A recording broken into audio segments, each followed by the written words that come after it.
নতুন স্টাইলে খাসির কালা ভুনা প্লাস চিংড়ি ভাপা প্লাস চাপিলা মাছের চচ্চড়ি। তাহলে পুরো ভিডিওটা দেখতে থাকেন। হ্যালো ফ্রেন্ডস, নমস্কার, গুড মর্নিং সবাইকে। ইলার ব্লগে স্বাগতম। কেমন আছেন সবাই? আশা করি ভগবানের কৃপায় ভালোই আছেন। আমিও তো অনেক ভালো আছি আপনাদের আশীর্বাদে আর ভালোবাসায়। এই তো ইলার ব্লগে আরেকটি নতুন ব্লগ ভিডিও নিয়ে চলে আসলাম আপনাদের জন্য। আজকের ব্লগটি শুরু হতে যাচ্ছে অনেক নতুন স্টাইলের রান্না। এগুলো দেখতে হলে কিন্তু আপনাদের পুরো ভিডিওটাই দেখতে হবে।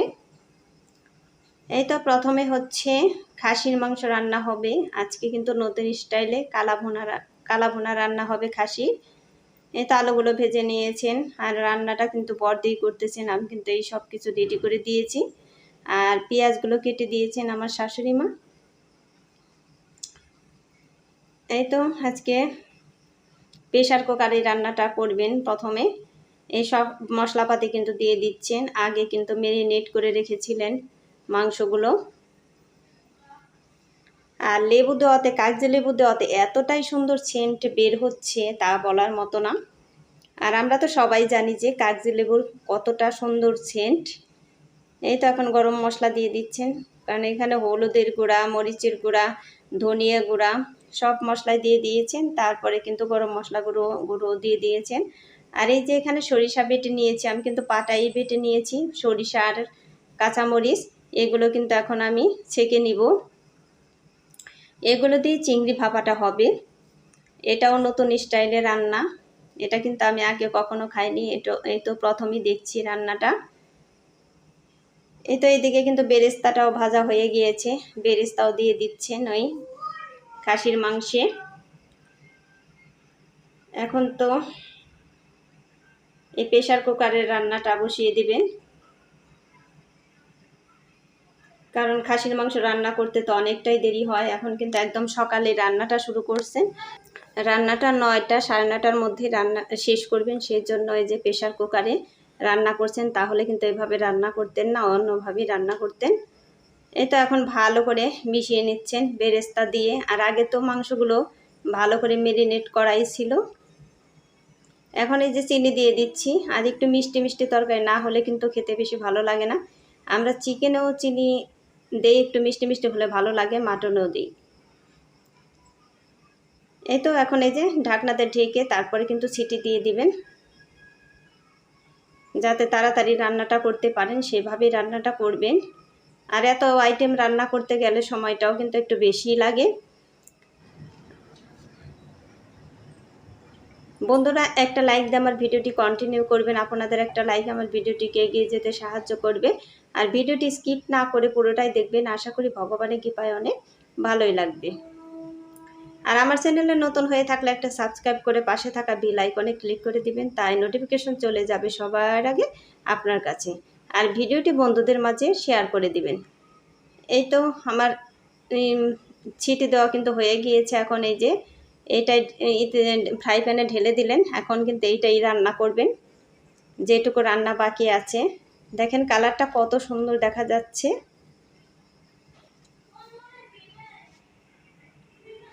এখন এই যে চিংড়ি ভাপা হবে। আজকে চিংড়িও কিন্তু এই প্রেশার কুকারে রান্নাটা করবেন, কারণ ভাপা যেহেতু সেই জন্য কিন্তু এই প্রেশার কুকারে রান্না করবেন। দেখতে থাকেন আপনারা কিভাবে রান্নাটা করছেন বর্তি। বাইরে থেকে শব্দ এসে উঠতে পারে, কাজেই সবাই একটু ম্যানেজ করে নেবেন বন্ধুরা। এই তো এখন এই যে চিকেন দিয়ে দিচ্ছেন। এগুলো কিন্তু গলদা চিংড়ি। এই যে এর মধ্যে পটল দিয়ে দিচ্ছেন। এগুলো কিন্তু কোনো কিছু ভাপা হবে না। গরমের জন্য মানে এইটা কিন্তু বেশি স্পাইসি খাবার হবে না। এই মাখিয়ে রান্নাটাই করবেন। এই তো সব মশলাই কিন্তু এখন এই প্রেশার কুকারে দিয়ে দিবেন। এভাবেই ঢাকনা দিয়ে ঢেকে কিন্তু রান্নাটা করবেন। এই তো লবণ দিয়ে দিলেন। এখন সব রকমের মশলাই দিয়ে দিবেন। আমিও রান্নাটা একদমই নতুন দেখছি। এই রান্নাটা কিন্তু আগে কখনোই আমি দেখি নাই। আর আমরা এক জায়গায় থাকলে কিন্তু এইভাবেই মিলিয়ে ঝিলিয়ে রান্নাগুলো করি। আর আমি আজকে কিন্তু কোনো রান্নাই করিনি। বড়দি বলছিল মাছ তুই রান্না করেন, আমি বললাম যে না, আজকে রান্না করতে আসছেন তাহলে রান্না করেই যান এক চোটে। এই তো সব মশলা দিয়ে তারপরে কিন্তু কিছুটা পেঁয়াজ কুচিও দিয়ে দিবেন। এই তো তেজপাতাও দিয়ে দিলেন এর মধ্যে। এখন এই যে কিছুটা পেঁয়াজ কুচিও দিয়ে দিবেন। সবগুলো রান্নায় কিন্তু একদম দারুণ হয়েছিল, একদমই মজাদার, সব খাবারই হয়েছিল। এই তো কিছুটা এই যে কাঁচামরিচও ধুয়ে দিয়ে দিবেন, আস্ত কাঁচামরিচ। আর কতগুলো তো বেটেও দিয়ে দিয়েছি সরিষার মধ্যে।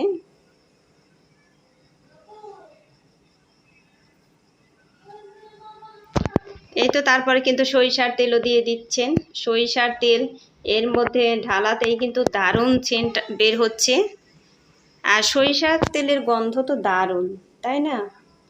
আমি তো দেখি অনেক বন্ধুরাই রান্না করেন সরিষার তেল দিয়ে। আর এই যে ছেঁকে নিয়েছি সরিষা বাটা আর কাঁচামরিচ বাটা, এগুলো কিন্তু দিয়ে দিলেন। এখন এই যে হাত দিয়েই কিন্তু ভালো করে মেখে নেবেন। ভালো করে মেখে তারপরে কিন্তু প্রেসার কুকারটা চুলায় বসিয়ে দিবেন। এখন কিন্তু দেখেই মনে হচ্ছে রান্নাটা খুবই ভালো হবে, এরকমই কিন্তু মনে হচ্ছে। আর বন্ধুরা, যে যেখানেই থাকেন, দেশে কিংবা দেশের বাইরে, সেখান থেকে আমার ভিডিওটি একটু কষ্ট করে দেখে নেবেন আর সুন্দর করে একটা কমেন্ট করে দিবেন। এই তো বসিয়ে দিয়েছি। ওদিকে এই যে খাসির কালা ভুনা, ওই দেখেন কত সুন্দর কালার দেখা যাচ্ছে। বরদের কিন্তু খেতে মন চাইছিল কালা ভুনা রান্না করবেন, সেই জন্য কালা ভুনাটা রান্না করছেন। আর এই যে এদিকে চিংড়ি মাছের ভাপা, এটাও কিন্তু প্রায় শেষের দিকে রান্না। এখন এই যে গৌতম মাছ, এই মাছটা কিন্তু আমার অনেক বন্ধুরাই চিনেন না, কিন্তু একদম সামনে থেকে আমি এই মাছটা দেখাইতে পারিনি। সামনেতে দেখাইতে পারলে মনে হয় আর একটু ভালো হতো, আমার বন্ধুরা চিনতে পারতো। অনেক বন্ধুরাই আমার গৌতম মাছ কিন্তু চিনেন না। এই তো আর রান্না তো সকালেই রান্না হচ্ছে, সেই জন্যই যে রুটিও কিন্তু বানানো হয় নাই। এখন আমি এইদিকে রুটিও বানিয়ে নিচ্ছি, গোলা রুটি। ব্রেকফাস্ট, লাঞ্চের খাবার সব কিন্তু একসাথেই রান্না হচ্ছে। পরে শুধু আমাদের ভাত রান্না হবে, কারণ ভাত ঠান্ডা হলে কিন্তু খেতে ভালো লাগবে না, সেই জন্য পরে শুধু ভাতটাই রান্না হবে। ওই যে গৌতম মাছ কিন্তু একদম কড়াইতে লেগে পড়েছিল, সেই জন্য ভাজাটা একটু বেশি দিতে হচ্ছে মাছ। আর আমার এই যে গোলা রুটি দেখেন কীরকম ফুলে গেছে, কত সুন্দর। গোলা রুটি নাকি কারো কাছে এরকম ফুলে না, সবার কাছে গল্প শুনি, কিন্তু আমাদের কাছে তো ভালোই সুন্দরভাবে ফুলে ওঠে। এই তো আর আজকের গৌতম মাছের চচ্চড়িটা হবে হচ্ছে আলু, মূলা, পেঁয়াজ, ধুন্দুল, বেগুন, এগুলো দিয়ে। এই তো মাছগুলো যেহেতু বেশি ভেজেছেন, সেই জন্য কিন্তু মাছগুলো তরকারিতে একটু আগেই দিয়ে দিয়েছেন, কারণ বেশি ভাজতে হয়েছে লেগে পড়ার জন্য, তা না হলে কিন্তু এত ভাজতেন না মাছগুলো।